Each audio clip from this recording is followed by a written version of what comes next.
Tin? Nasaan ka? May babalita ako sa'yo. Dito ako sa kusina! Tin, galing ako ngayon sa agency. Kanina kasi tinawagan ako habang nasa bahay ako ni na mama. Tapos, ano ang nangyari? Huwag mo na akong bitinin, dali na, sabihin mo na. Tanggap na tayo sa in-apply natin sa Thailand bilang fire dancers. Talaga ba, Nathan? Oo, Tin, totoo. Makakapagtrabaho na tayo sa isang hotel resort sa Thailand. Sa wakas, Nathan! Dininig na rin ang matagal nating dasal! Oo nga, makakapag-perform na tayo sa ibang bansa. Sa totoo lang, nawawalan na ako ng pag-asa. May 1 taon na rin kasi tayong nag-a-apply eh. Pero ngayon lang tayo pinalad. Sabi ko naman sa'yo huwag ka mawala ng pag-asa. Hanggat may buhay, laging may sagot sa ating mga dasal. Kita mo nga dumating sa atin na hindi natin inaasahan. Tsak na matutuwa ang pamilya natin ito. Tiyak yun. Ang mabuti pa puntahan natin sila para sabihin ng masayang balita. Sige, tatapusin ko lang ang ginagawa ko dito sa kusina.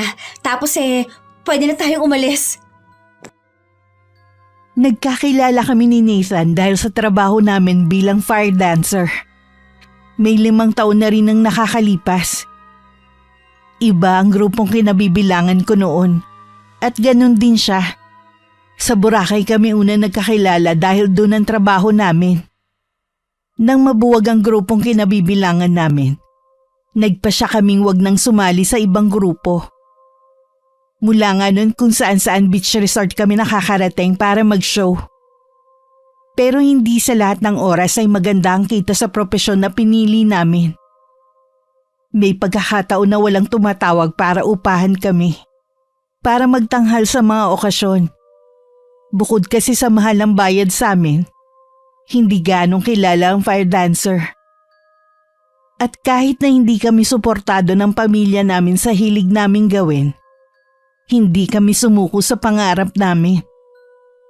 Ngayon nga unti-unti nang matutupad ang pangarap namin na makarating sa ibang bansa at doon makapag-perform. Pasensya ka na sa naging reaksyon ng nanay ko kanina ha. Akala ko talaga matutuwa siya Kahit ako, nagulat sa naging reaksyon niya. Naiintindihan ko naman ang nanay mo Baka nagulat lang katulad ng biglaan nating pagpapakasal. Ikaw lang naman kasi ang inaasahan nila Ilang beses ko naman sa kanila pinaliwanag na kahit may asawa na ako, tuloy pa rin ang pagbibigay ko sa kanila. Lalo na ngayon, nasa ibang bansa na tayo magtatrabaho. Huwag ka mag-alala. Habang wala pa tayong anak tutulong din ako sa pamilya mo. Naku, nakakahiya naman sa'yo. Tsaka, wala ka namang obligasyon sa pamilya ko Anong wala? Siyempre lahat ng mahal mo sa buhay ay obligasyon ko na rin. Pamilya ko na rin sila. Ay, napakaswerte ko talaga sa'yo. Hindi ako nagkamali sa pagpili sa'yo. Ang propesyon natin ang nagbuklod sa atin dalawa. Tutuparin natin ang mga pangarap natin ng sabay. Bago ang araw ng alis namin ni Nathan, dinalaw ko muna ang nanay ko at 3 kapatid. Nangako ko sa kanila na magpapadala ko sa kanila ng pera para pantustos sa mga gastusin at pag-aaral ng mga kapatid ko. Nagkaayos na rin kami ng araw na yun ng inay na malaki ang sama ng loob sa akin dahil sa biglaan kong pag-aasawa. Umuwi ako na wala ng bigat na dinadala sa dibdib ko. Kinabukasan umalis na kami ni Nathan papuntang Thailand. Hindi naman naging kainip-inip ang biyahe namin. Dahil 3.5 oras lang naman ang itinagal ng biyahe namin sa eroplano. Pagdating naman sa Suvarnabhumi Airport, may sumundo sa amin na siyang maghahatid sa amin sa tutuluyan namin habang naroon kami. Sa may 3 palapag na building kami hinatid. Naabutan na namin ang ilan sa kababayan namin at ibang lahi na katulad namin ng mga magtatanghal din sa mga beach resort o mga hotel sa bansang yun. Lahat ay mainit kaming binate. Maliban kay Agatha na seryoso ang mukha na humarap sa amin. Hindi ka pa ba napapagod sa kakapalakad-lakad mo dyan? Ang ganda kasi ng kwarto natin Hanggang ngayon, hindi pa rin ako makapaniwala na nandito na tayo. Mabuti pa, tulungan mo lang ako sa pag-aayos sa mga dala nating damit. Sige, ako nang bahala dito sa isang maleta. Napansin mo ba? Kung sino pa yung hindi natin nakalahi, sila pa ang mainit na pagtanggap sa atin. Binati rin tayo ng mga kababayan natin Oo nga, pero pakiramdam ko ba kanina hindi sila masaya sa pagdating natin. Lalo na yung si Agatha. Ikaw talaga. Kararating lang natin dito Kung ano-ano na kagad ang napapansin mo. Totoo naman kasi. Parang iba yung pakita niya kanina. Tayo ang baguhan dito. Kaya tayo dapat na makisama sa kanila. Tayo mag-a-adjust sa lahat ng pagkakataon. Kilala mo naman ako. Marunong akong makisama. Siguro kinakabahan lang ako dahil bagong karanasan to sa akin. Normal lang nakabahan ka. Huwag ka mag-alala. Lagi lang ako nandito para alalayan ka. Mabuti pa. Tapusin na natin to. Mamaya ipapatawag na tayo ni Miss Anne.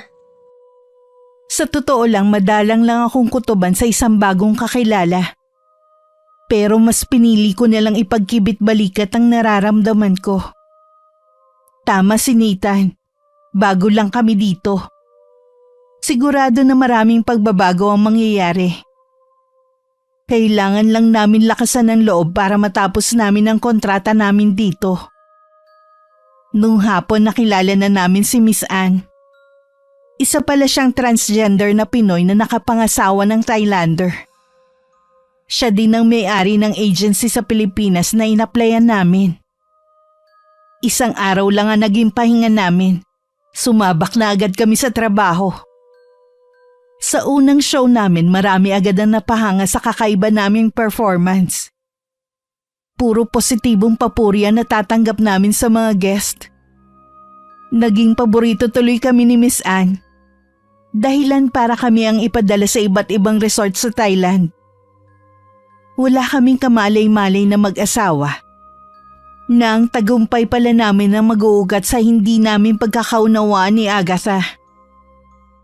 Ay, pasensya na.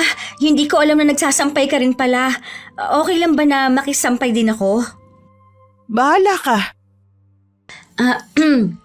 Napapansin ko na hindi ka sumasabay sa hapunan natin. Masama bang pakiramdam mo? Sa tingin mo kaya kung masama ang pakiramdam ko, makakapaglaba ako ngayon? Pasensya na sa tanong ko. Nag-alala lang naman ako sa iyo Siyempre, maliban sa magkababayan tayo, nakatira lang din tayo sa iisang bubong. Pwede ba? Hindi ko kailangan ng pakunwari mong pagmamalasakit, ha? Agatha, totoo ang pinapakita kong pagmamalasakit sa iyo at sa iba. Sa tingin mo kaya maniniwala ako sa iyo, ha? Simula pa lang na dumating kayong mag-asawa dito. Iba na ang kutob ko sa inyo. Tama nga ako ng hinala. Hindi ko alam kung ano ang sinasabi mo. Huwag ka na nga magmaang-maangan pa. Nakakasukay ang pagbabait-baitan mo. Umpisa pa lang, alam kong ayaw mo na sa amin. Wala naman kaming ginagawa sa'yo. Dapat nga, tayo ang magkakampi dito dahil tayo ang magkababayan. Matagal na ako dito. Hindi ko na kailangan ng kakampi. Sabihin mo nga, ano ba talaga ang kinagagalit mo? Epal ka kasi. Sip-sip. Gusto mo ikaw lagi ang sentro ng atensyon ni Miss Anne. Hindi totoo yan! Ano hindi? Kita mo nga sa inyo na napupunta ang lahat ng booking na para sa amin. Gusto nyo solohin lahat. Yun ba ang ikinagagalit mo? Dahil laging puno ang schedule namin? Wala akong pakialam kung laging puno ang schedule nyo sa booking. Pero sana naman, huwag kang epal lagi kay Miss Anne. Hindi lang kayo ang may binubuhay sa Pilipinas. Si Miss Anne naman ang kusang nagbibigay sa amin ng trabaho. Hindi naman namin siya kinakausap. Hindi namin ugaling man lamang sa kapwa, lalo na sa kababayan namin. Huwag ka na magpaliwanag pa. Huwag mo na ulit akong lalapitan. Agatha! Teka lang, mag-usap muna tayo, please! Tinangka ko pang habulin si Agatha pero mabilis na siya nakapasok sa elevator. Nakaramdam naman ako ng panlulumo sa nalaman ko. Kaya pala tuwing tatangkain ko na lapitan siya, lagi siyang umiiwas sa akin. Binalikan ko na lang ang laundry basket na dala ko. At saka ko bumalik sa silid namin mag-asawa. Inilihim ko na lang din ang naging pagtatalo namin ni Agatha sa asawa ko. Dahil sa kaabalahan namin ni Nathan, hindi na namin namalayan na 1 taon na pala kaming nasa Thailand. Kanina pa kita hinahanap, nandito ka lang pala. Hindi ka ba inaantok? Ay, gusto ko lang munang pagmasdan ng dagat. May problema ka ba? Bakit mo naman naitanong? Napapansin ko kasi na lagi kang tahimik. Huwag mong sabihin na kung kailan naka-1 taon na tayo dito, tsaka ka nakakaramdam ng homesick. Siyempre, namimiss ko ang pamilya ko, pero hindi sila ang dahilan. Kung hindi sila, may nakasamaan ka ba ng loob sa mga kasamahan natin? Aba, halos lahat naman kasundo mo lalo na yung mga foreigner. Hindi mo ba napapansin na iniiwasan tayo ng mga katrabaho natin? Napapansin ko nga, pero ayoko na lang kasi bigyan ng ibang kahulugan ng ginagawa nila. Sinisiraan tayo ni Agatha. Matagal na siyang may galit sa atin. Tingin niya, inaagaw natin ang mga show na para sa kanya. Huwag mo na lang pansinin ang mga ginagawa niya. Magsasawa rin yun. Yung iba kasi, naniniwala sa paninira niya sa atin. Pati tuloy sila lumalayo ang loob sa atin. Wala naman tayong ginagawa. Tingin ko kasi may kasamang inggit na rin. Naging paborito kasi tayo ni Miss Anne. Tayo laging pinapadala niya sa mga beach resort na naghahanap ng fire dancers. Katulad ngayon. Tama nga talaga yung sinasabi ng iba. Kung sino pa yung kapwa Pinoy, sila ang hihila sa'yo pababa. Huwag kang paapekto sa kanya. Ikaw rin naman kasi mahihirapan sa bandang huli. Hay, susubukan ko. Nakakapuno na rin kasi minsan, lalo't nung isang araw na narinig ko siya. Kung ano-ano ba naman ang sinasabi sa mga kasama natin na hindi natin kalahi. Mabuti na lang, hindi sila madaling mapaniwala. Hindi katulad ng kapwa natin Pinoy. Ang mabuti pa, tayo na sa loob ng silid natin para makapagpahinga na rin tayo. Sa totoo lang, sa sunod-sunod nating show, nakakaramdam na rin ako ng pagod. Inakbayan na ako ni Nathan habang yumakap naman ako sa bewang niya. Habang pabalik kami sa silid na tinutuluyan namin, hindi pa rin maalis sa isipan ko si Agatha. Sa kabila kasi ng ginagawa niya, naroon pa rin ang pagnanais ko na magkasundo kami balang araw. Nang araw na yun wala kaming booking ni Nathan. Gusto ko sanang makipagkwentuhan sa mga kasama ko. Kaya lang halata naman ang pag-iwas nila sa akin. Minabuti ko na abalahin na lang ang sarili ko sa pagluluto. Sa tinutuluyan namin ay may malawak na kusina kung saan maaari kaming magluto. Uy! Himalang wala kayong show ngayon Ano? Nagsawa na ba sa inyo ang mga guest? Wala kaming show. Mabuti na rin para makapagpahinga kami ng asawa ko. Hindi rin kasi magandang pakiramdam ni Nathan para siyang lalagnatin. Suwapang kasi kayong mag-asawa, kaya nagkasakit na si Nathan. Anong sinabi mo? Narinig mo naman siguro ang sinabi ko. Hindi ka naman siguro bingi. Ay, talaga bang sagad hanggang buto ang inggit na nararamdaman mo Wala na kasing lumalabas na maganda dyan sa bibig mo Excuse me, bakit naman ako maiinggit sa inyo? Matagal na ako dito. Wala pa nga sa kalingkingan ko ang nararating nyo Tapos aakusahan mo kung naiinggit sa inyo? Yan ang nakikita ko sa mga mata mo. Inggit at galit. Kung sa tingin mo nasapawan ka namin, pasensya na.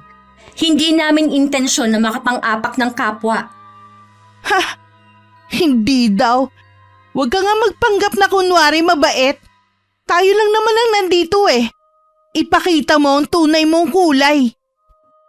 Ay, ayaw ko makipag-away sa'yo, Agatha. Please lang, tigilan mo na yung ginagawa mo. Hindi ka ba natatakot sa karma? Hindi. Dahil sa ating dalawa, ikaw ang kakarmahin. Itong tandaan mo, Christine Pagsisisihan mo ang pagpunta mo sa bansang to. Bigla kong kinilabutan sa nakita kong galit sa mga mata ni Agatha. Hindi ko akalain na aabot sa pagbabanta ang alitan naming dalawa. Tinapos ko lang ang pagluluto at saka na ako bumalik sa silid namin ni Nathan. Naabutan ko siya nagbabasa ng magazine. Ngumiti naman siya nang makita ko. Pero bigla rin napalis nang makita ang itsura ko. Agad siyang tumayo sa pagkakahiga sa kama namin at nilapitan ako. May nangyari ba? Bakit parang namumula ka? Nagkasagutan kami ni Agatha kanina. Ano na naman ang sinabi ng babaeng yun sa'yo? Malaki talagang galit niya sa akin. Nagawa pa niya akong pagbantaan. Kakausapin ko siya ngayon. Wag na, hayaan mo na lang. Baka lalo lang humaba ang hindi namin pagkakaintindihan eh. Anong hayaan? Sumusobra ng Agatha na yun eh. Wala naman tayong ginagawa sa kanya. Inggit nga ang pinag-uugatan ng galit niya sa atin. Sa kanya pa naman kampi ang mga kasamahan natin dito. Oo, sige. Hindi ko na siya kukomprontahin. Sasabihin ko lang kay Miss Ann ang mga ginagawa niya sa atin. Pero, Nathan… Dito ka lang. Pupuntahan ko lang si Miss Ann. Huwag ka na rin tumutol. Maraming beses na natin siyang pinagpasensyahan eh. Hindi na tama na pagbantaan ka niya. Mas lalo tuloy na dagdagan ang pag-aalala ko. Sigurado kasing lilikha lang muli ng panibagong gulo ang gagawin ni Nathan. Pero sumagi din sa isip ko na matagal na kami nagtitiis sa ugali ni Agatha. May kalahating oras din ang hinintay ko bago bumalik ang asawa ko. Sabi niya nakausap na niya si Miss Ann. Ipinatawag na daw si Agatha para makausap tungkol sa sumbong niya. Isang araw wala si Nathan. Iilan lang kami nun sa tinutuluyan namin. Wala rin akong balita nun sa naging pag-uusap ni na Miss Ann at Agatha.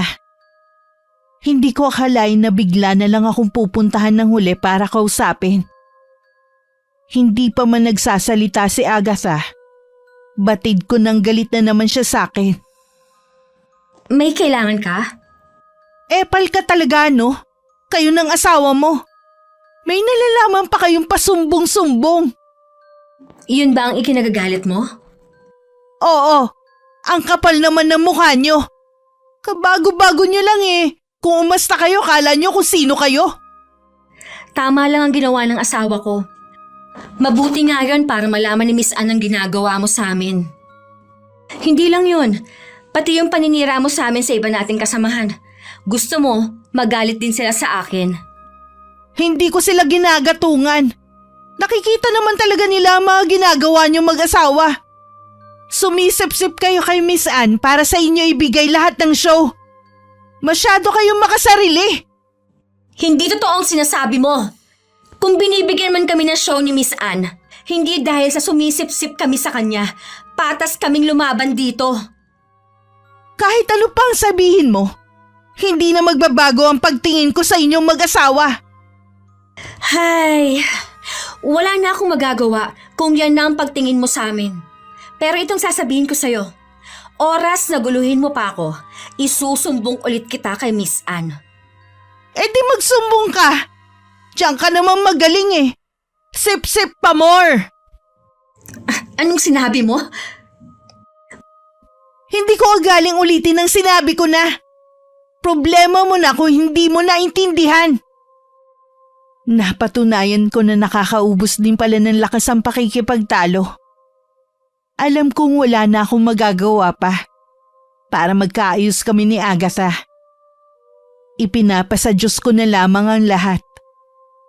Hindi na rin ako nagsumbong kay Miss Ann sa ginawang pagsugod na naman sa akin ng babae. Nang mga sumunod na araw, lalo kami naging abala ni Nathan. May mga pagkakataon na magkakasama kami sa isang show ni Agatha at ng iba pa. Dahil sa isang trabaho lang naman kami gumagalaw. May mga pagkakataon na nawawala ang mga ginagamit namin. Katulad na lamang ng mga costume. May hinala ko na si Agatha ang gumagawa nun. Mabuti na lamang lagi kami may reserba. Para tuloy mas gusto ko na lamang na hindi kami magkakasama sa isang show. Pwede pa naman natin tong ayusin. Sayang kasi kung itatapon lang natin. Sayang nga talaga. Bago pa naman lahat. Parang Gusto ko na lang umuwi sa atin. Huwag kang papapekto sa mga ginagawa ng babaeng yun. Lalo yung matutuwa kapag nalaman na gusto mo na lang umuwi. Malaking hang kinikita natin dito. Doble naman ang sakripisyo natin dahil sa mismong kababayan natin. Imbis na magtulungan sana, siya pa talagang humihila sa atin pababa. Gumagawa pa siya ng paraan para maipa-deport tayo. May mga tao talaga na kagaya niya. Kahit nasa Pilipinas tayo, may mga katulad ni Agatha. Ay, tapusin na lang natin ang kontrata natin. Huwag na tayong pumirma ulit. Bakit ba ganyan ang sinasabi mo? Nakalimutan mo na ba na ito ang pangarap natin noon pa? Dahil lang sa Agatha na yun, isusuko mo na lahat? Pasensya ka na, Nathan. Hindi ko pa talaga kaya. Parang na kasi akong sasabog eh. Hindi naman kita pinababayaan eh. Nandito ako para sa'yo. Sana naman ay maging matatag ka. Isipin mo lang yung hirap na pinagdaanan natin bago tayo nakarating dito. Nagpapakatatag naman ako eh. Kaya lang, pakiramdam ko, habang umaangat tayo, lalong dumarami ang may galit sa atin. Kita mo nga, hindi na tayo pinapansin ng mga kasama natin. Bakit ba kasi sila lang iniintindi mo eh? Mag-focus ka lang sa trabaho natin tapos. Kita sa mukha ng asawa ko ang Ines bago niya ako tinalikuran. Alam ko na minsan napupuno na rin siya sa akin. Pinipilit ko naman talaga na maging matatag, lalo't wala kami sa amin. Nang hindi pa rin bumabalik si Nathan, itinuloy ko na ang pagliligpit sa mga gamit namin. Mag-isa na lang ako umuwi sa building na tinutuluyan namin. Malapit lang naman yun sa resort na pinagtanghalan namin. Habang naglalakad pa uwi, may isang matandang babae akong namataan. Napakunot ang noo ko nang mapansing pasuray-suray ang lakad niya. Bago pa man siya matumba sa simento, mabilis ko siyang nasalo. Nagulat pa ako nang magsalita siya ng Tagalog. Sa huli, natid ko siya sa kanyang tinitirhan na malapit lang din sa building kung saan ito nagtatrabaho. Noon ko napag-alaman na isa pala siyang cleaning lady. Salamat sa'yo, Iha. Kung hindi dahil sa'yo, baka nabagok na ang ulo ko kanina sa semento. Wala po yon, Aling Ida. Madalas kitang makita. Kayo ng asawa mo at yung mga kasama mo. Katabi lang kasi ang building kung saan ako nagtatrabaho. Matagal na po ba kayo dito nagtatrabaho? Oo, mahigit 20 taon na rin. Malapit na nga ako magretiro. Kapag nakatapos na ng kolehiyo yung bunso ko. Kayo ng asawa mo, matagal na ba kayo sa bansang ito? Mahigit 1 taon pa lang po. Gusto ko na nga pong umuwi sa atin eh. Bakit naman? Hindi mo ba gusto ang napasukan mong trabaho? Gusto ko po. Ito talagang trabaho namin ng asawa ko sa atin. Isa rin po sa pangarap namin ang makapagtrabaho sa iba't ibang bansa. Yun naman pala eh. Anong problema kung ganon?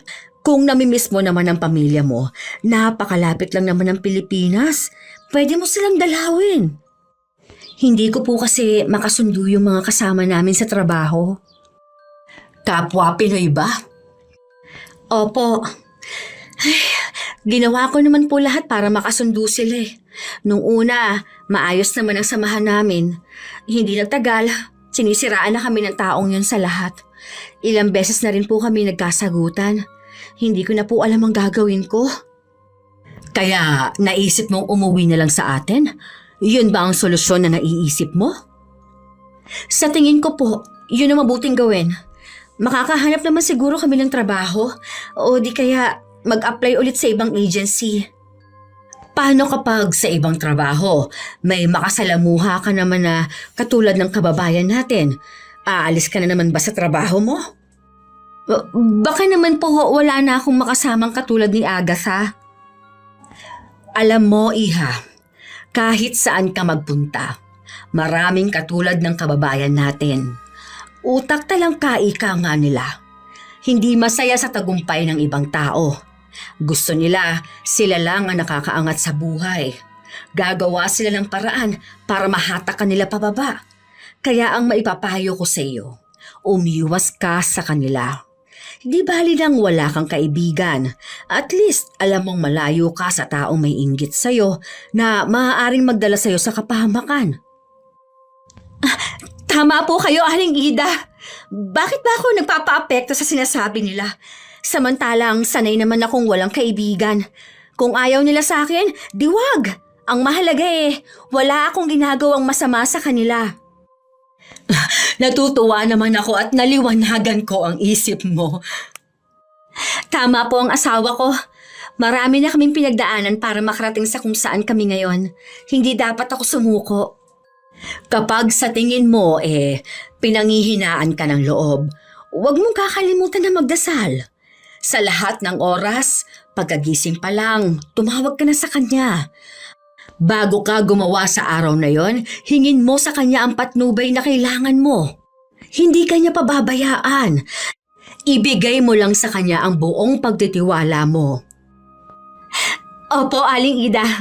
Hindi ko po kalilimutan ang mga sinabi ninyo. Kung kailangan mo rin na makakausap, nandito lang ako. Namimiss ko rin kasing may kakwentuhan na Pinoy. Puro na lang kasi foreigner ang nakakausap ko. Kapag po hindi ako busy o wala kaming show, dadalawin ko po kayo dito. Salamat, Iha. Aasahan ko yan. Gumaan bigla ang pakiramdam ko pagkatapos namin mag-usap ni Aling Ida. Tiniyak ko rin muna na maayos na ang kanyang lagay bago ko umuwi sa tinutuluyan namin. Nangako ulit ako sa kanya na dadalawin ko siyang muli kapag hindi ako abala. Pagdating sa silid namin, naabutan ko si Nathan na bakas ang pag-aalala. Saan ka ba nanggaling? Binalikan kita pero wala ka na ron. Akala ko nakauwi ka na. May nakasalubong kasi akong matandang babae. Nahilo siya kaya naman hinatid ko na siya sa tinutuluyan niya. Ganun ba? Kamusta naman yung matanda? Okay na siya nung iwan ko. Napakwento pa nga ako kaya ngayon lang ako nakauwi. Kababayan pala natin si Aling Ida. Sa kabilang building lang siya nagtatrabaho at malapit lang din ang tinutuluyan niya.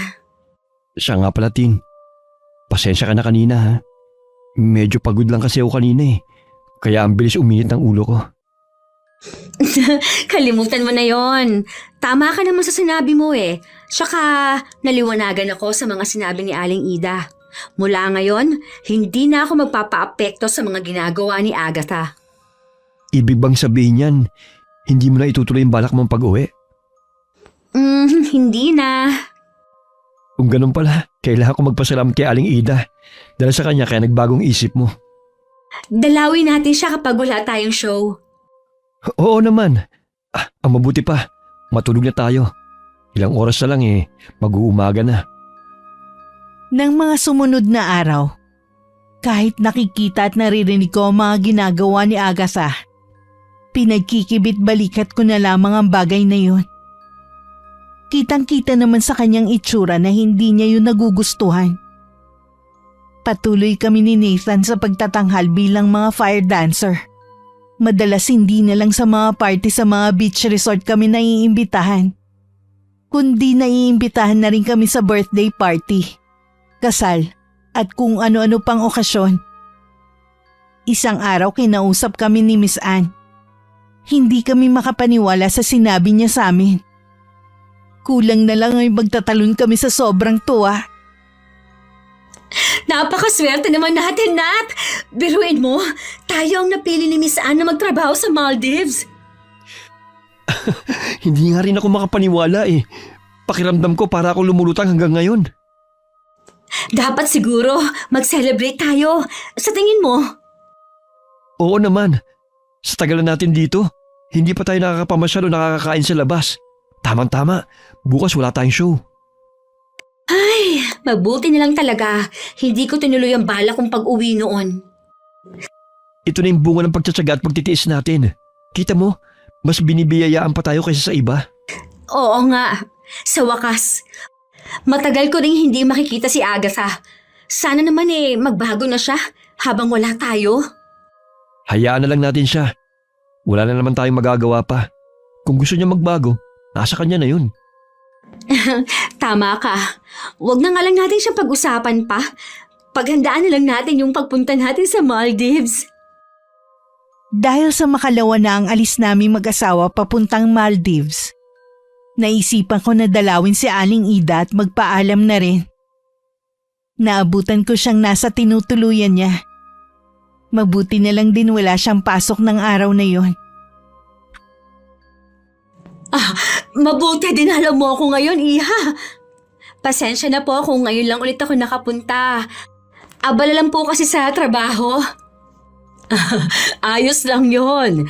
Si Nathan, bakit hindi mo ata kasama? May inaasikaso po kasi siya ngayon, kaya ako na lang ang nagpunta dito para magpaalam. Aalis kayo? Uuwi na ba kayo sa atin? Naku, hindi po. Ipapadala po kasi kami ni Nathan sa Maldives. Doon po muna kami ng ilang buwan. Kung ganun binabati ko kayo. Balita ko, maganda ang Maldives. Mas malayo nga lang sa Pilipinas. Halos 7 oras din ang layo mula rito. Oo nga daw po. Ayos lang din naman para makaiwas na rin. Malaking tulong sa amin ang makalayo muna at ang bagong kapaligiran. Hindi pa rin ba tumitigil si Agatha sa panggugulo sa inyo? Hinahayaan na lang po namin. Baka ganoon talaga ang ugali niya eh. Pasasaan ba at magsasawa rin yon? Lalo't ilang buwan din kaming hindi magkikita. Ay, ilang beses ko na siyang nakikita. Minsan, nasa building siya kung saan ako naglilinis. Hindi ko gusto ang aura niya, Iha. Mabigat ang dugo ko sa babaeng yon. Ano po ang ibig niyong sabihin? Mahirap ipaliwanag. Pero sa tingin ko naman wala siyang gagawing masama sa inyo. Lalo na sa'yo. Baka po dahil sa lagi siyang parang galit, kaya parang iba ang aura niya. Siguro nga, Iha. Bueno, mag-iingat kayo sa pagpunta niyo sa Maldives. Naway, lalo pa kayo ulanin ng swerte. Maraming salamat po, Aling Ida. Hindi na rin ako nagtagal sa pakikipag-usap kay Aling Ida. Nagpaalam na ako at sinabing kailangan ko pang mag-impake ng mga gamit. Kapapasok ko lang nun sa tinutuluyan namin na makasalubong ko si Agatha sa pinakasala. Madilim na naman ang anyo niya at matalim na nakatitig sa akin. Iiwas na lang sana ako nang humarang siya sa daraanan ko. May kailangan ka ba sa akin? Kung wala, may gagawin pa kasi ako. Ha! Ang yabang mo na! Porke pupunta na kayo ng Maldives ng asawa mo? Kanino mo naman nalaman ang bagay na yan? Sa pagkakaalam ko kasi, 3 lang kaming nakakaalam. Bakit sa tingin mo? Sa Pilipinas lang meron chismosa? Pakisabi sa nagkwento sa'yo. Matuto siyang isiper ang bibig niya. May mga balita kasi na hindi na kailangang ikalat para hindi makasakit ng ego ng ibang tao. Ano naman ang ibig mong sabihin sa huli mong sinabi? Katulad ngayon, Jack, nagingit-ngit ka na naman sa amin ni Nathan dahil kami ang pinili ni Miss Anne na ipadala sa Maldives. Sino naman ang may sabi sa'yo na nagingit-ngit ako? Tingin mo naman sa akin na iinggit sa inyo? Hindi nga ba? Dahil kung hindi totoo, bakit mo ako kinakausap ngayon? Kahit kailan, hindi ako maiinggit sa inyo.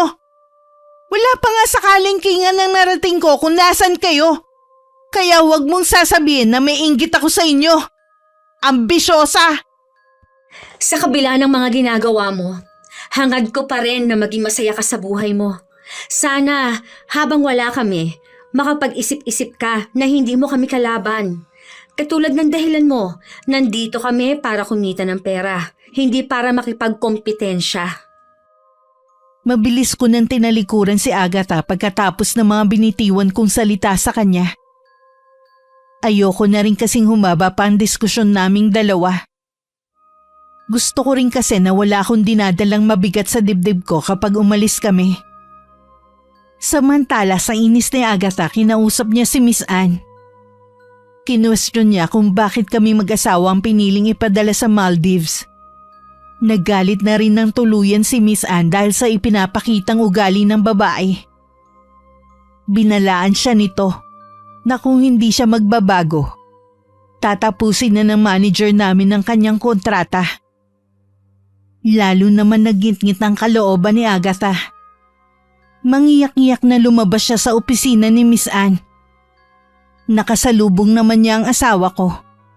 Nabalak din sana magtungo sa opisina ng manager namin. Agatha, bakit ka umiiyak? Wala kang pakialam. Huwag ka namang magalit.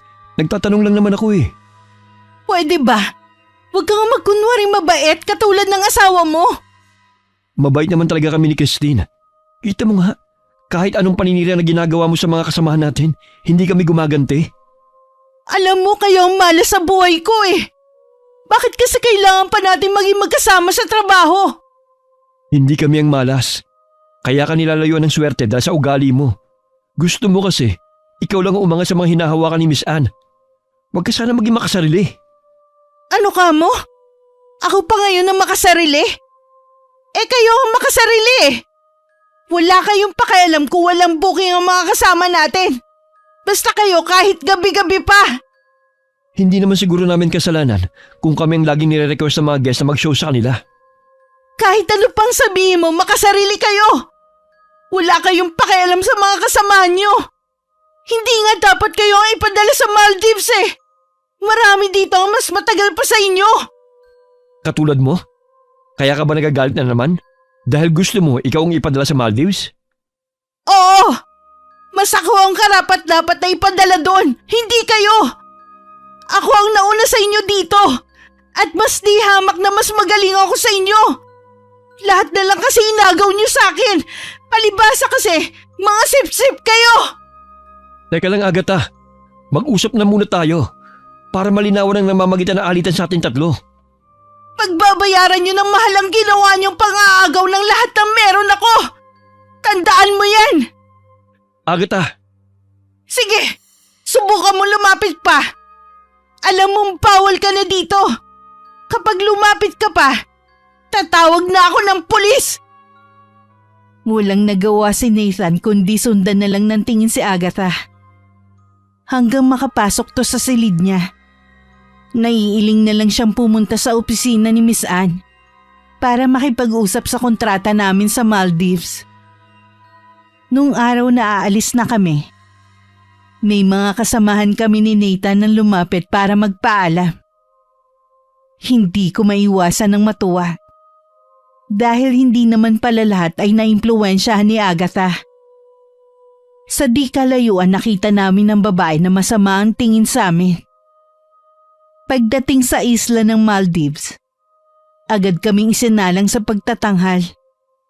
Marami ang natuwa sa ipinamalas naming galing bilang mga fire dancer. Pansin mo ba? Konti lang ang kababayan natin dito. Pero lahat sila pala kaibigan. Napansin ko nga rin yun. Pero mabuti na rin siguro na maglagay pa rin tayo ng boundary at limitasyon sa pakikipaglapit sa kanila. Hindi pa naman kasi natin sila ganun kakilala eh. Siguro naiisip mo si Agatha, no? Oo, nagkaroon din kasi kami ng matinding sagutan bago tayo pumunta rito eh. Grabe talaga ang bibig niya. Walang pakundangan sa pagbibitiw ng mga salita. Bakit hindi mo ata binanggit yan sa akin? Bala ko namang sabihin sa'yo kapag nandito na tayo. Ayoko lang kasi mag-isip ka pa. Madali ka pa naman maapektuhan. Siya nga pala, nabanggit ni Miss Anne na baka abutin tayo ng 1 taon dito sa Maldives kapag nagustuhan nila ang performance natin. Aba, magandang balita yan. Mas malaking kikitain natin, kaya makakapag-ipon kagad tayo. Sinabi pa ni Miss Anne, in demand daw talaga dito ang mga fire dancer, kaya napakaswerte natin at tayo ang pinadala dito. Kailangan, lalo pa natin paghusayan ang pagtatanghal natin para lalong matuwa ang mga guest. Siya nga pala, sabi pa ni Miss Anne, dahil Muslim ang mga taga dito, maging maingat tayo sa mga ikinikilos natin lalo na sa pagbanggit ng relihiyon natin. Oo, alam ko naman yan. Nakakapanibago nga lang. Pero kakayanin natin to para sa pamilya at pangarap natin. Basta magkasama tayo, lahat posible. Halos wala na kaming pahinga mag-asawa dahil sa trabaho.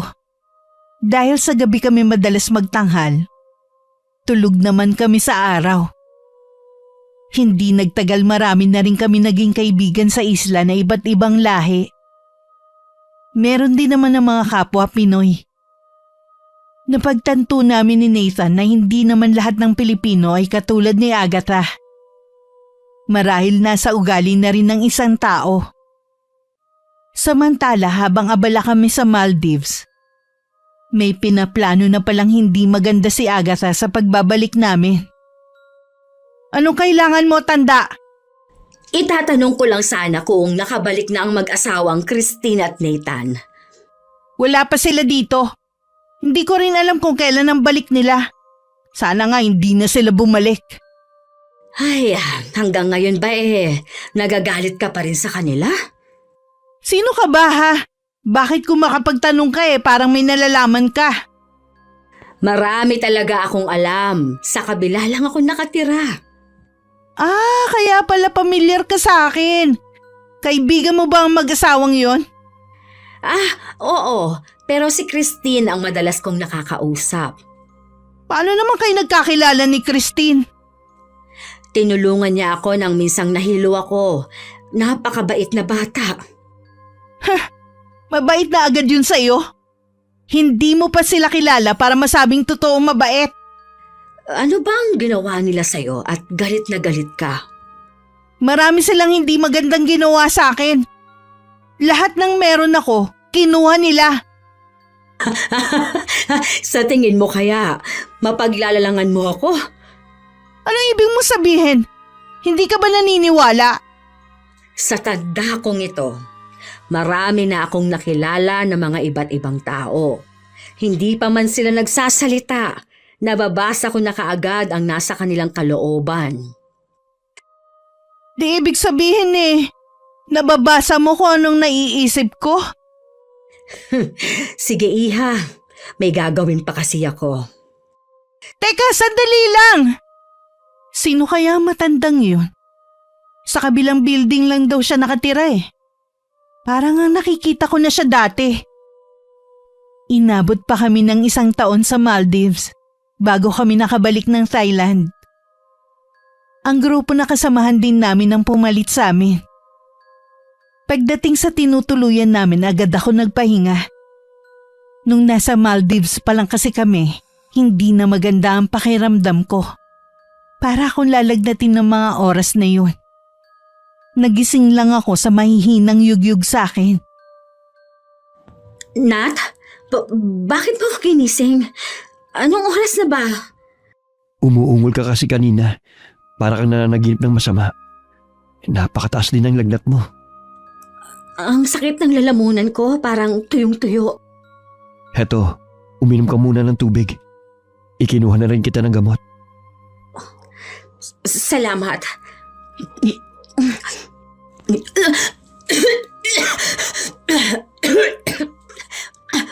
Parang may nakabara sa lalamunan ko. Ang sakit! Dahan-dahan lang ang inom. Aalalayan na kita. Salamat. May gusto ka bang kainin? Wala. Gusto ko munang magpahinga. Sige, matulog ka na muna. Babantayan na lang kita. Pasensya ka na ha. Ayoko maging pabigat sa'yo kaya pipilitin ko na gumaling agad. Hindi ka pabigat. Asawa kita. Kaya tungkulin kong alagaan ka. Sayang kasi yung mga booking natin kung hindi tayo makakapag-show Kararating lang natin trabaho na kagad ang iniisip mo. Alalahanin mo, malapit nang matapos ang kontrata natin. Alam ko naman yun. Pero mas mahalaga pa rin ang kalusugan natin. Sige na, magpahinga ka na muna. Tumango lang ako kay Nathan at saka tumagilid na ng higa. Mas komportable kasi ako sa ganong posisyon. Nakatulog naman agad ako. Pero nagising ako ng hating gabi na uhaw.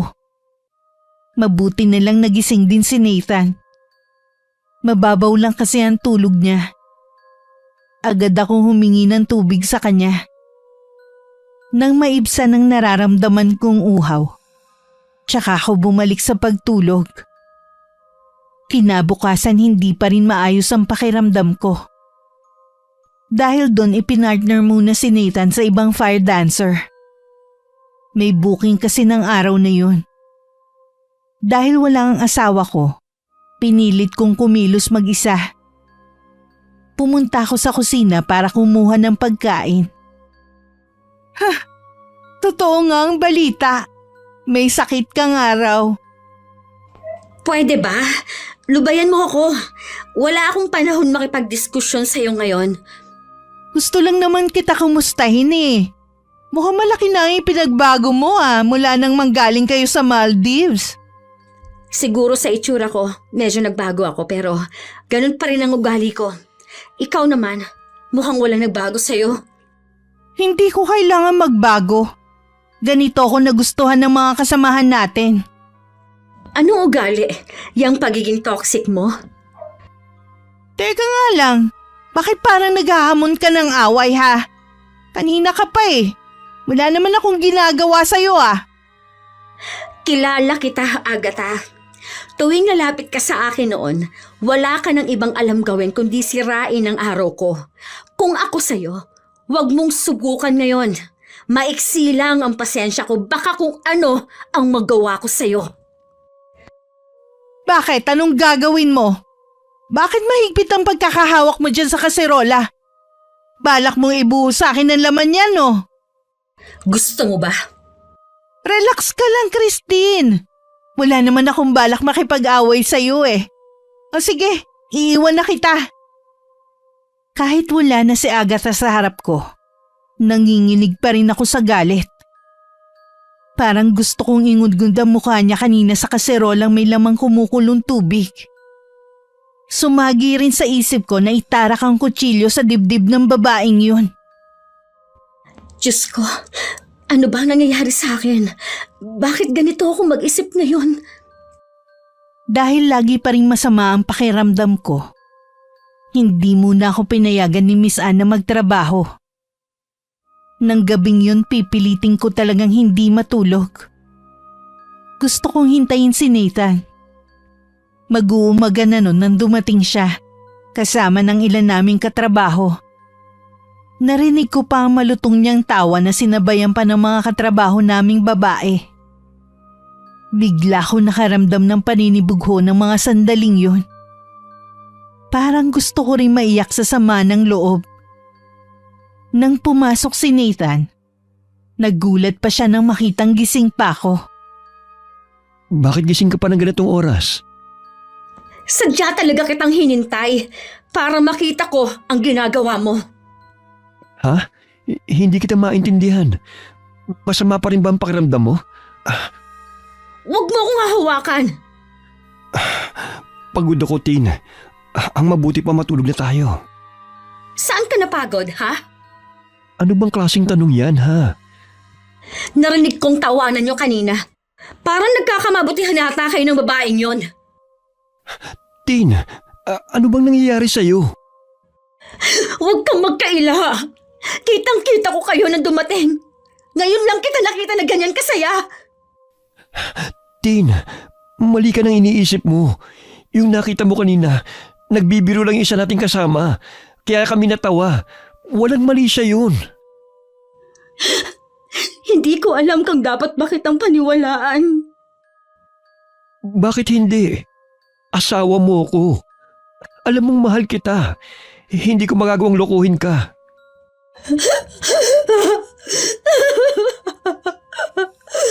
Hindi ko alam kung anong nangyayari sa akin. Pakiwari ko. May ibang katauhan sa katawan ko. Huwag ka mag-isip ng ganyan. Masama lang kasi ang pakiramdam mo eh. Kaya kung ano nang pumapasok sa isip mo. Pasensya ka na, Nat. Hindi na mauulit na pagdududahan kita. Naiintindihan naman kita eh. Pagaling ka na. Para sa susunod ikaw na ulit ang partner ko. Niyakap pa ako ni Nathan para mapanatag ang kalooban ko. Nung nakahiga na kami pareho sa kama, hindi naman ako dalawin ng antok. Ang asawa ko naman malaon ng tulog. Hindi kasi ko mapalagay. May naririnig akong mga boses. Pakiwari ko malapit lang yun sa akin. Halos sa tenga ko na bumubulong. Hindi ko naman maunawaan ang sinasabi ng boses na yun. Naalala ko na magdasal. Ginawa ko nga yun. Nung una sumasabay sa akin ang boses. Hanggang matalo to ng dasal ko. Hanggang tuluyan na yun mawala at nakatulog na rin ako. Kinabukasan magaan na ang pakiramdam ko. Handa na rin akong sumabak muli sa trabaho. Pero nung paalis na kami, tsaka naman sumama ang pakiramdam ko. Ayaw sana akong iwanan ni Nathan.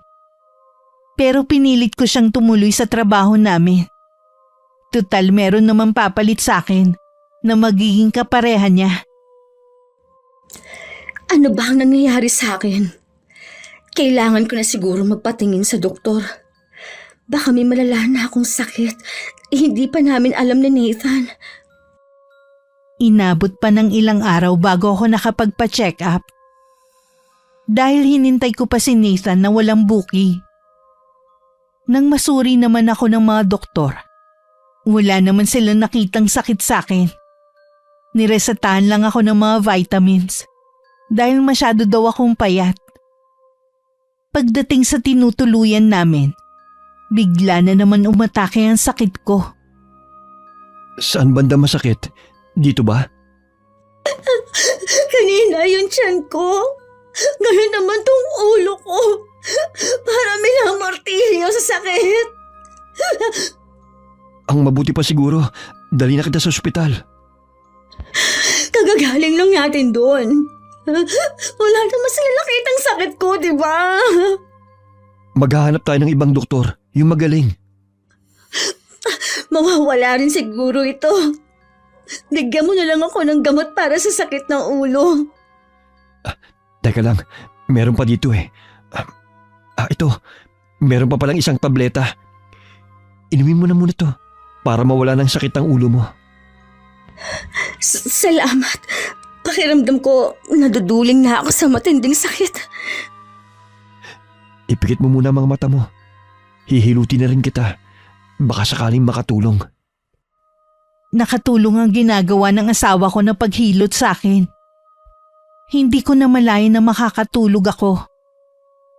Dahil sa pag-aalala ng asawa ko, nagpaalam siya kay Miss Ann na hindi muna makakasama sa gabing yon. Agad namang pumayag ang manager namin. Wala rin palang show ng gabing yun si Agatha. Ayaw sanang makipag-usap sa kanya ni Nathan. Pero wala naman siyang pagpipilian dahil ang babae ang lumalapit. Oh, kumusta na si Christine? Masama na naman ang pakiramdam. Nakakapagtaka naman. Tuwing oras na para pumasok sa trabaho natin, lagi na lang siya nagkakasakit. Ayoko sana mag-isip ng masama Kaya lang baka naman nagdadahilan lang siya para hindi ka makaalis. Lalo't pinagseselosan niya ang isa nating katrabaho. Hindi gagawin ng asawa ko ang magpanggap. Kilala ko siya. Alam ko may sakit talaga siya. Paano mo nga ipapaliwanag ang sinabi ng doktor na wala siyang sakit? Ipapacheck up ko ulit si Christine sa ibang doktor. Baka naman dyan lang maubos ang pera nyo. Tapos sa huli, wala naman palang sakit ang asawa mo. Hindi sinungaling ang asawa ko. Hindi niya magagawang ipinapahiwatig mo. Wag mo nga akong pagtataasan ng boses, ha? Sinasabi ko lang kung ano ang palagay ko sa asawa mo.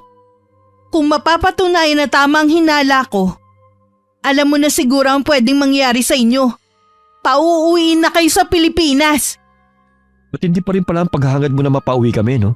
Hanggang ngayon ba? Matindi pa rin ang galit mo sa amin?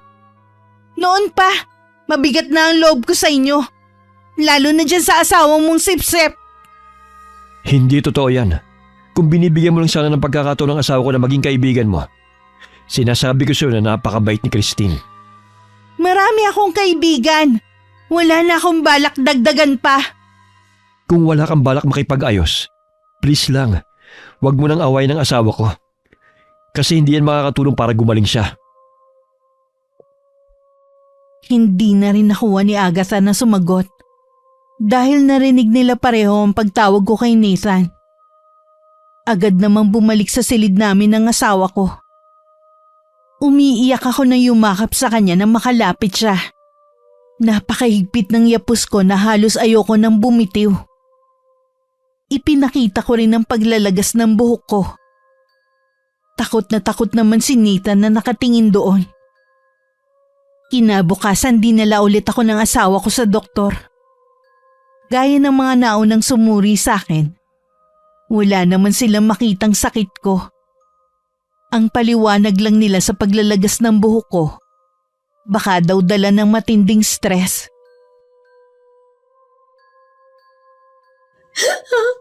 Natatakot ako, Nat. Bakit hindi makita ng mga doktor ang sakit ko? May sakit ka nga ba talaga? Nat, iniisip mo bang gawa-gawa ko lang ang lahat ng ito, ha? Hindi naman sa ganun. Kaya lang, bakit lahat ng doktor na tumingin sa'yo, sinasabi na wala kang sakit? Hindi ko alam. Basta alam ko may sakit ako. Wala akong pakialam kung naniniwala ka o hindi. Naniniwala naman ako sa'yo. Pasensya ka na kung nakapagsalita man ako ng hindi maganda. Inaasahan ko pa naman na ikaw ang unang makakaunawa sa akin. Bakit pinagdududahan mo ko kung may sakit ako? Hindi naman sa ganun. Tin, saan ka pupunta? Bitiwan mo ako! Aalis ako! Gusto ko muna mapag-isa! Ayaw kita makita! Tin naman. Bitiwan mo, sabi ako! Sige, ako na lang muna ang aalis. Dito ka lang. Babalik na lang ako kapag malamig na ang ulo mo. Laylay at nakatungo na lumabas ng silid namin si Nathan. Masama pa rin ang loob ko dahil pinagdududahan niya kung may sakit nga ba ako. Napasulyap ako sa salamin na nakadikit sa dingding. Patuloy pa rin sa paglagas ang buhok ko.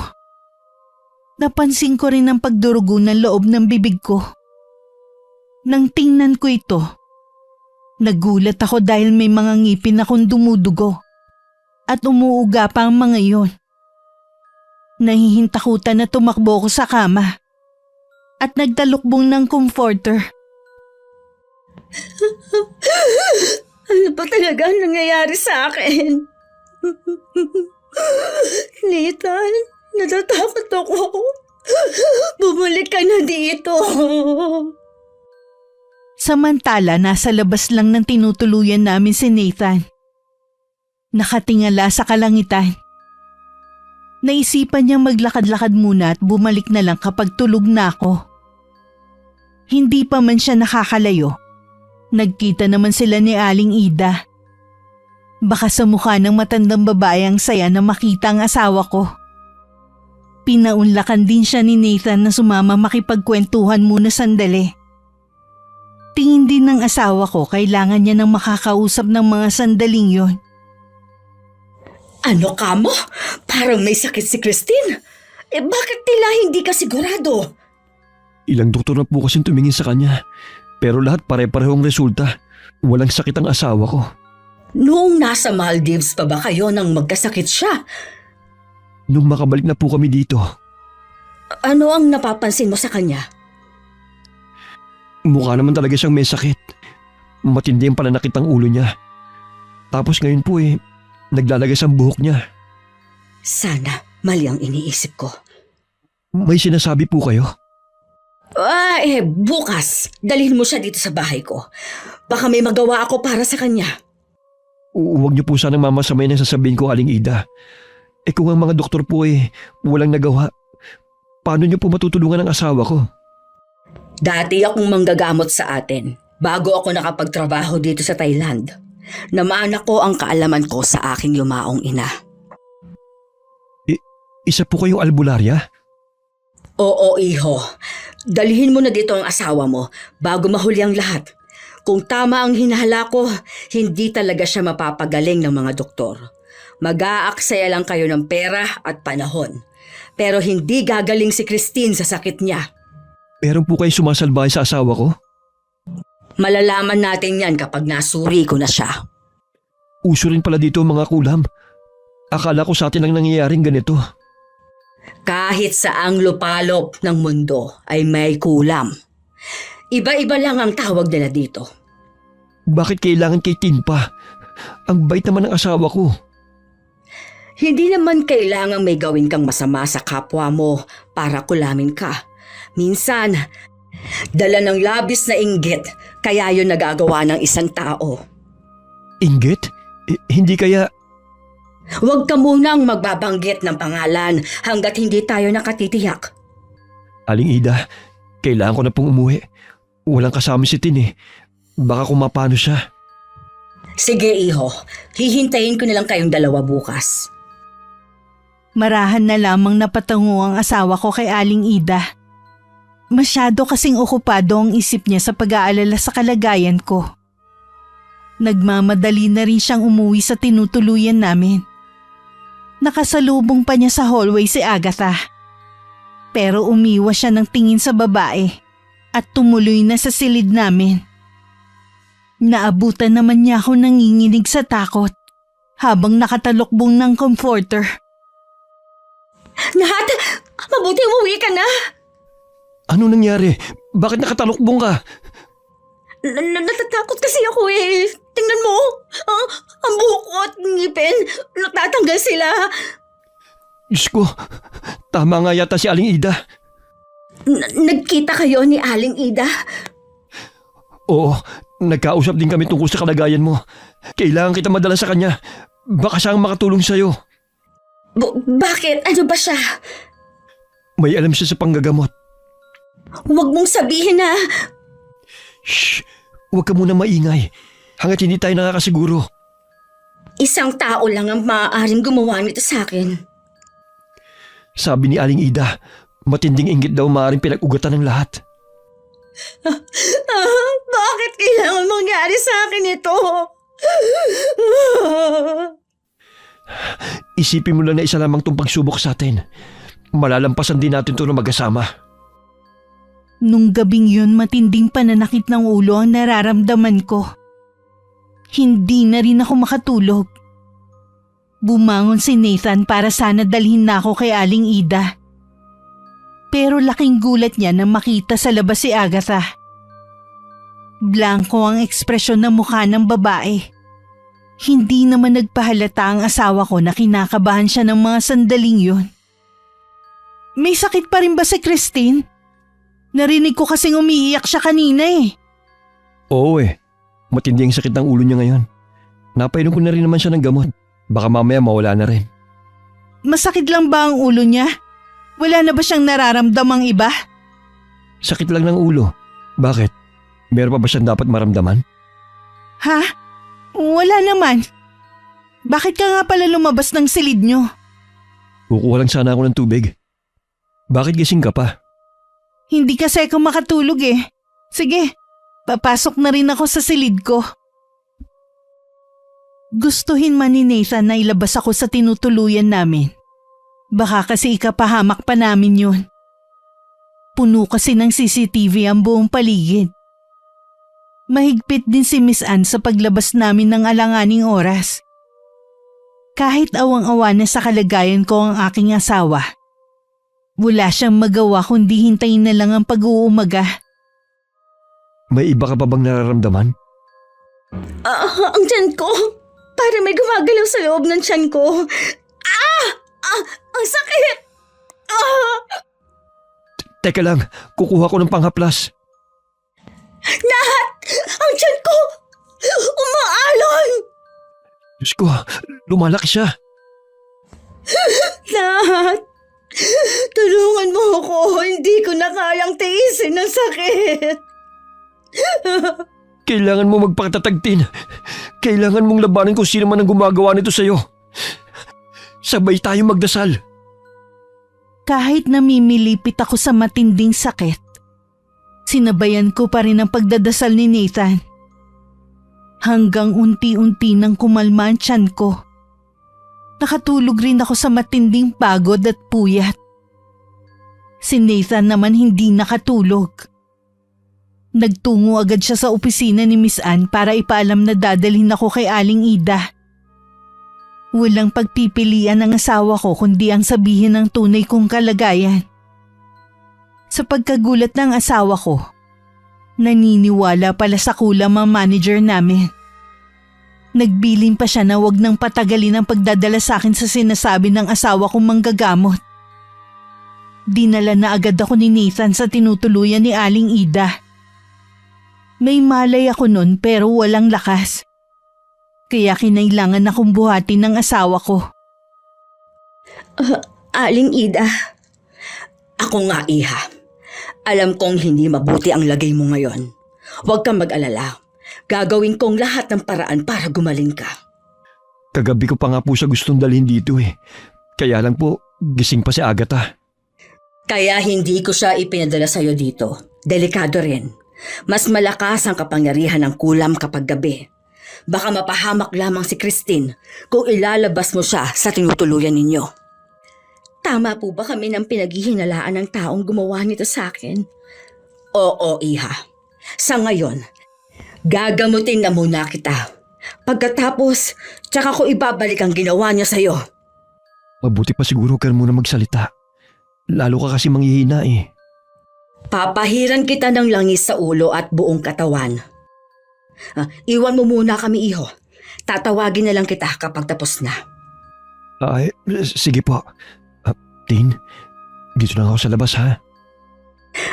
Aling Ida, para po merong bagay na gumagalaw sa loob ng tiyan ko. Natitiyak kung meron siyang inilagay sa ininom mo o di kaya pagkain nang hindi mo namamalayan. Kaya mabagsik ang kulam niya sa'yo. Kung hindi ka maaagapan, sasabog ang tiyan mo at lalabas ang napakaraming uri ng insekto. Yon ang magiging dahilan ng kamatayan mo. Ayoko pa pong mamatay. Gusto ko pa pong makita ang pamilya ko. Ayoko mamatay sa bunsang ito. Magtiwala ka lang sa akin, Iha. Hindi ako papayag na magtagumpay ang kasamaan. Hindi mananaig ang pusong puno ng inggit at pag-iimbot sa kapwa. Opo, naniniwala naman ako sa inyo. Kayo na pong bahala sa akin. Ilang sandali pa sinimulan na ni Aling Ida ang ritual. Nakukontra sa ritual na ginawa ni Agatha. Natapos na rin niya akong pahiran ng langis. Inalisan din niya ako ng saplot. Tanging manipis na kumot na lamang ang tumatakip sa aking katawan. Meron din mabahong amoy na lumalabas sa katawan ko. Nang sulyapan ko si Aling Ida, mariin siyang nakapikit habang bumibigkas ng mga salitang Latin. Samantala, hindi naman mapakali si Nathan sa labas. Bugso ng matinding galit sa nangyari sa akin. Sinugod niya si Agatha sa tinutuluyan namin. Nasa kusina ang babae, kasama ng ilan sa aming katrabaho. Hindi kita mapapatawad kapag may masamang nangyari sa asawa ko. Ha? Hindi ko alam ang sinasabi mo. Huwag ka na magmaang-maangan pa. Alam ko ang lihim ng pagkatao mo. Huwag mo kong sisiraan sa harapan ng mga katrabaho natin. May mga kasama tayong kapwa Pilipino rito. Bakit? Natatakot ka? Dahil sa matinding inggit mo sa amin ng asawa ko, nagawa mo siyang… Sinabi ko nang tumigil ka na. Huwag mo ubusin ang pasensya ko, Nathan. Hindi ko alam kung paano mo nalaman ang tungkol sa bagay na yon. Pero binabalaan kita oras na kumalat yan. Kayo ng asawa mo magbabayad. Hindi ako natatakot sa banta mo. May paraan kami para kontrahin ang gagawin mo. Anong sabi mo? Hindi kaya may kinalaman ng matandang Pinay na kaibigan nyo? Sabi na nga ba eh, may kakaiba sa matandang yun. Kaya kung ako sa'yo, tigilan mo na yung baluktot mong gawain sa kapwa mo. Baka si Aling Ida na ang katapat mo. Nathan, sandali lang. Mag-usap muna tayo. Ano? Aamin ka na ba sa ginawa mo sa asawa ko? Bakit kailangan kong aminin? Ganun ba talaga kalaking inggit mo sa amin? Kailangan bang paabutin mo sa pangkukulam sa asawa ko, ha? Nakikiusap ako. Huwag niyong sirain ang reputasyon ko rito. Yan lang bang inaalala mo? Ang masirang reputasyon mo? Samantalang ang asawa ko nag-aagaw buhay? Sabi mo nga ginagamot na siya ng matandang yun. May pamilya rin akong binubuhay sa Pilipinas. Kapag nawalan ako ng trabaho, gutom mga abutin nila. May pamilya din kaming umaasa sa amin sa Pilipinas. Pero mas pinili pa rin naming lumaban ng patas. Yung hindi kami makakapangtapak ng ibang tao. Lalo't kababayan pa namin. Lalo na yung manakit gamit ang kulam. Napatungo na lang si Agatha. Tila ba naubusan na siya ng sasabihin? Tinalikuran na lamang siya ni Nathan at saka ako binalikan. Hindi pa rin tapos sa ginagawang panggagamot sa akin si Aling Ida. Kita ko na sa kanya matinding pagod. Pero hindi pa rin siya sumusuko. Napaluha na lamang ako. Dahil ilang beses ko nang napatunayan na merong isinusugo ang Diyos para tulungan ng mga nangangailangan. Katulad ko, sino ang mag-aakalang sa bansang ito ko pa mararanasan na kulamin? At kababayan ko pa ang may kagagawan. Mabuti na lang nandito si Aling Ida. Kumusta na po si Christine? Huwag kang mag-alala, ayos na siya. Maya-maya lang magigising na siya. Salamat naman po. Akala ko mawawala na siya sa akin. Sabi ko naman sa'yo, kailanman hindi magtatagumpay ang masama laban sa mabuti. Basta manalig ka lang ng buong puso. Nagigising na si Tin. Kumusta ka na? Magaan na kumpara dati. Normal lang yan, iha. Mamaya makakaramdam ka na ng gutom. Mabuti pa, iwan ko na muna kayo. Magluluto lang ako ng pagkain natin. Maraming salamat po sa inyo, Aling Ida. Utang ko po sa inyo ang pangalawa kong buhay. Ginamit lang akong instrumento ng Panginoon para tumulong sa nangangailangan. Kung alam mo lang ang takot ko, hindi ko na nga napigilang kumprontahin si Agatha. Ano ang sabi niya? Umamin ba siya? Hindi direkta, pero nakita kong takot sa kanya. Iniisip rin niya ang reputasyon niya. Pwes, hindi ako papayag na hindi makagante. Anong balak mo? Kakausapin ko si Aling Ida. Gusto kong ibalik ang kulang na ginawa niya sa'yo. Nat, hayaan na lang natin sa Panginoon ang masamang ginawa niya. Di maaari. Ilang beses na ba natin pinalampas ang ginawa niya? Sa pagkakataong to, hindi maaaring wala tayong gagawing aksyon. Kapag gumanti ka sa kanya, wala ka na rin pinagkaiba kay Agatha. Ayokong maging masama ka dahil sa gusto mo kong maipaghiganti. Sigurado ka na ba na ayaw mo siyang turuan ng leksyon? Oo naman. Chuck, na magsisisi rin si Agatha balang araw. Napakabait mo talaga, mahal ko. Napakabuti ng puso mo. Salamat at ikaw ang itinadhana sa akin. Maniwala ka, mas masarap pa rin ang maging mabuti kesa magpadala sa galit at maging masama. Oo nga. Tatandaan kong sinabi mong yan. Mahigpit na yakap ang itinugon ko kay Nathan. Nasa ganun kaming ayos na marinig namin ang pagtawag ni Aling Ida. Nakahanda na daw ang pagkain sa mesa. Inalalayan naman ako ng asawa ko sa pagtayo. Hanggang makarating kami sa kusina. Nanginginig pa rin kasi ang binti ko ng mga oras na yun.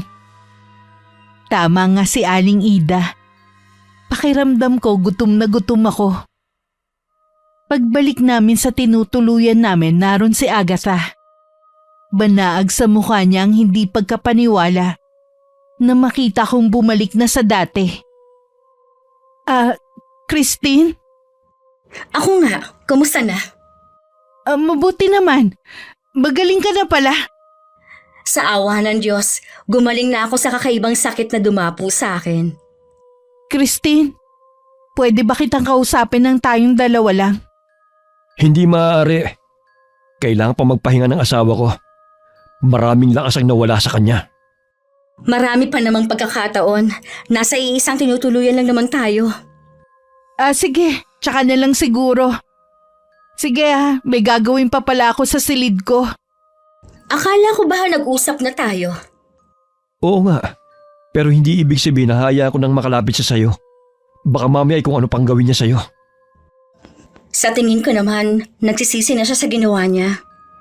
Kahit magsisi pa siya, hindi na niya mabubura ang ginawa niya sa'yo. Naisip ko na may punto rin ang asawa ko. Hindi na nga mabubura ang ginawa ni Agatha. Pero nasa akin pa rin kung magpapatawad ako. Pinili ko na patawarin na lamang siya. Nang sumunod na araw, naging abala na kami ng asawa ko sa mga show namin. Hindi na rin kami nagkaroon ng pagkakataon na magkausap ni Agatha dahil lumipat na kami ng tinitirhan. Natapos na kasi ang kontrata namin kay Miss Anne. Ibang manager na ang humahawak sa amin. Mas malaking oportunidad din ang dumating sa amin. Marahil ito ang naging kapalit ng pinili kong patawarin na lamang si Agatha sa mga ginawa niya sa akin. Nagkita kami nung nakasama natin dati sa trabaho. Nagkasakit daw ng malala si Agatha. Walang makapagpagaling sa kanya kaya inuwi na lang siya ng Pilipinas. Sa tingin ko, ibinilik sa kanya ni Aling Ida ang kulang na binigay niya sa'yo. Paano mo naman nasabi yan? Kinausap mo ba siya noon? Nung wala ka pang malay, sinabi niya na oras na mapagaling ka niya, otomatiko na babalik sa taong yun ang kulam. Nasa atin na lang daw. Kung gusto natin na dagdagan ng sakit na babalik sa kanya, sabi mo nga, ipasa Diyos na lang natin.